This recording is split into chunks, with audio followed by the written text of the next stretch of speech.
तो देवी और सज्जनों, ये रही अपनी royal Enfield bullet 350 BS6 convert in BS3। और आज इसके अंदर मैं भाई इसका जो साइलेंसर वगैरह है वो पूरा चेंज करवाने वाला हूँ। अभी तक ये पूरी की पूरी स्टॉक है, इसके अंदर कुछ भी हमने छेड़छाड़ नहीं करी है। और अब एक तरीके से देखा जाए तो मॉडिफिकेशन के काम हमने इसके शुरू करने हैं। और सबसे पहला काम है इसकी आवाज़ को बदलना, क्योंकि कुछ ज़्यादा ही शांत स्वभाव की है अभी, तो इसको थोड़ा वाइल्ड बनाना है कि जब ये चले तो। सो मैं इसकी आपको साउंड एक बार सुना देता हूँ, इसकी साउंड कैसी है, क्योंकि बहुत ज़्यादा इसमें आवाज़ नहीं है। अभी मैं इसको चला के लाया था तो सेल्फ से स्टार्ट कर लेता हूँ। मैं ठंडी गाड़ी सेल्फ से स्टार्ट नहीं करता। हो गई। अभी आपको इसके डीकम्प्रेसर की जो पिन होती है उसकी आवाज़ सुनाई दी होगी। ये इतने लो RPM पे चली जाती है। खैर पहले आप इंजन की साउंड सुनो।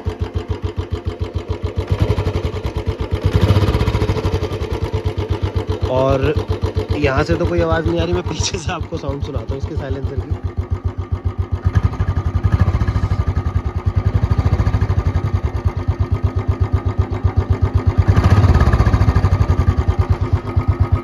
बिल्कुल पास में ले जाकर रखूँगा ना, जब ये थोड़ी सी आवाज़ आएगी आपको।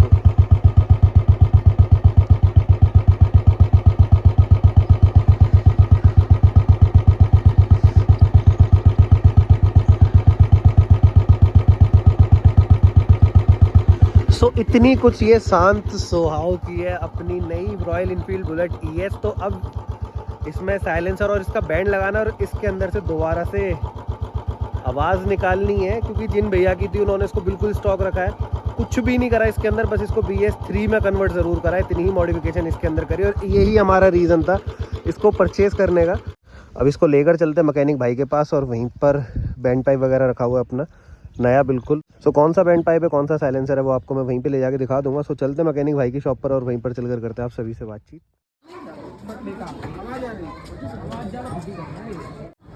फटी वाली तो चाहिए, धाड़ धाड़ आवाज हो। शरीफ है ना, चलो पकड़ो।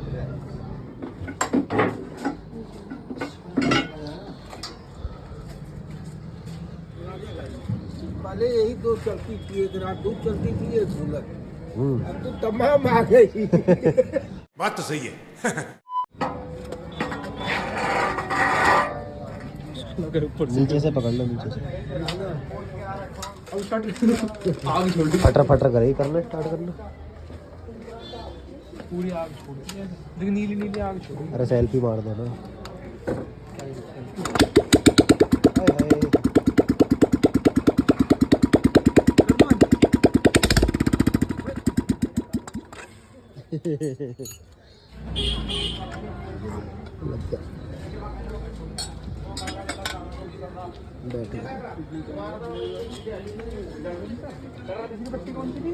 वो लंबी वाली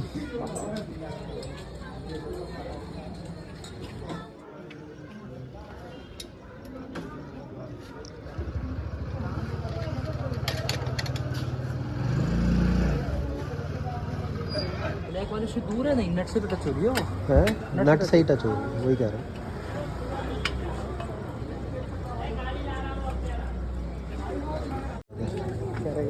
कुछ नहीं रहेगा, किक मारो।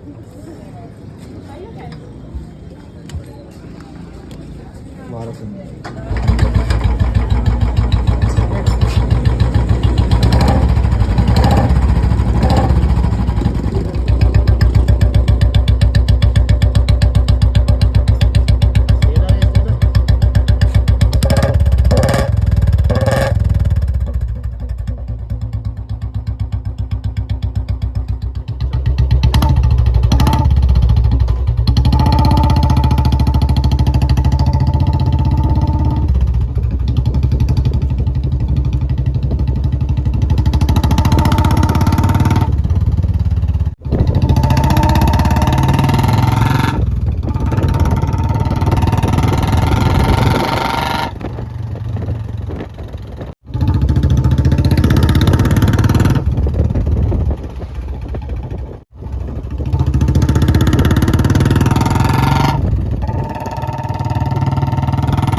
सो दोस्तों फाइनली इसके अंदर ये सी बैंड पाइप और शॉर्ट बॉटल साइलेंसर लग चुका है और साउंड तो आपने इसकी चलते हुए कभी सुन भी ली है।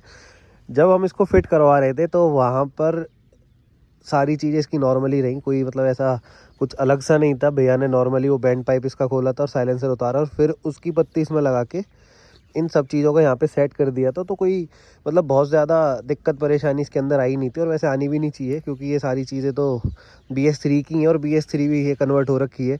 बॉडी फ्रेम में तो कोई फ़र्क था ही नहीं। अगर ये होती BS6 तो हमें जो बैंड पाइप था वो O2 सेंसर वाला लेना पड़ता, लेकिन ये BS3 कन्वर्ट हो रखी है तो O2 सेंसर का तो यहाँ पे कोई काम ही नहीं है। तो इसीलिए यहाँ पे BS3 वाला बैंड पाइप लगाया इसके अंदर और बिल्कुल ही सारी चीज़ें सेटल हो चुकी है और बिल्कुल सेटल सेट हुई हैं, मतलब कोई भी दिक्कत परेशानी नहीं है। अब हम इसको लोअर RPM पे भी यूज़ कर सकते हैं, हाई RPM पे भी यूज़ कर सकते हैं, कार्बोरेटर की वजह से कम ज़्यादा कर सकते हैं, लेकिन EFI में ये चीज़ पॉसिबल नहीं है। अगर आप BS6 के अंदर इस तरीके से बैंड पाइप और साइलेंसर लगाना चाहते हैं, सी बैंड पाइप वाला, तो उसमें जो आवाज़ होती है थोड़ी ज़्यादा ही रहती है। लो RPM तो उसमें होता ही नहीं है, क्योंकि RPM आपको पता ही है BS6 का थोड़ा हाई रहता है, तो वहाँ पे थोड़ी वो दुक दुक वाली जो साउंड है ना वो नहीं बन पाती। लेकिन इसमें वो प्रॉपर बन चुकी है, मैं आपको दिखा भी देता हूँ। बट क्या है ना कि ज़्यादा लो करते हैं तो यहाँ पे डीकम्प्रेसर की जो पिन है वो आवाज़ करने लग जाती है, तो इसको हमने ज़्यादा डाउन करा नहीं है, नॉर्मली रखा हुआ है।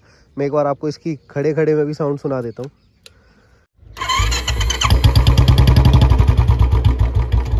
ये देखो आई ना आवाज़, इतना लो हो जाता है।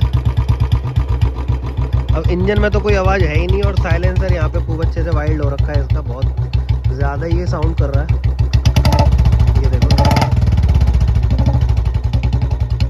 ज़्यादा रेस दी तो आस पड़ोस के लोग परेशान हो जाएंगे, इतनी आवाज़ कर रहा है ये देखो।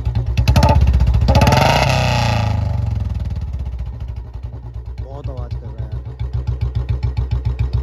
पास से आप एक बार इसका साउंड सुनो।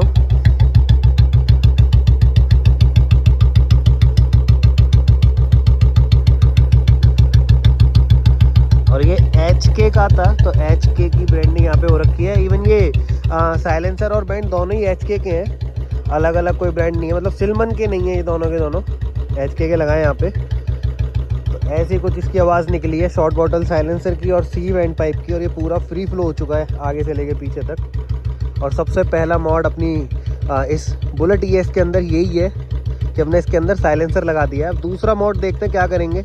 वैसे मैं इसका सोच रहा हूँ ना कि ये जो हैंडल है थोड़ा बड़ा है, छोटा लगा देते हैं। अब मुझे इससे पहले वाले हैंडल की आदत है जो मेरी दूसरी वाली बुलेट के अंदर है, जो क्लासिक थी और फिर उसको हमने स्टैंडर्ड कन्वर्ट करा था, आपको पता ही है। तो उसका जो हैंडल है ना उसकी हाइट इसके मुकाबले कम है, तो मैं सोच रहा हूँ कि ये वाला हैंडल इसका चेंज करके वही लगा दूँ, या फिर कौन सा लगाऊँ आप कमेंट में बताना, वही लगाने की कोशिश करेंगे। क्योंकि जो शॉर्ट ग्रिप वाला होता है उसके अंदर ना ये हैंडल वेट नहीं रहते, तो मुझे ऐसा लगता है कि हैंडल वेट होना ज़रूरी है। साइड की तरफ से अगर कुछ चीज़ इम्पैक्ट आता है या गिरती है तो कुछ ना कुछ तो बचाएगी, उसमें कोई बचाव नहीं है। बट ओल्ड बुलेट के अंदर वो वाली ग्रिप आती थी जो बंद होती थी, उसमें हैंडल वेट नहीं होते, वो तो आप सबको पता ही है। तो एक यही मेरा प्लान बन रहा है कि इसके अंदर क्लासिक वाला लगाना है, उसकी हाइट थोड़ी कम हो जाएगी, उसको थोड़ा सा ना आगे को टिल्ट कर देंगे, जिससे कि थोड़ा ऐसे करके डिज़ाइन बनती है। W वाला मैं लगाना नहीं चाहता इसमें। लग गया फाइनली इसके अंदर अब ये सी बैंड पाइप साइलेंसर, और इसकी आवाज़ कैसी लगी आपको कमेंट में ज़रूर बताना।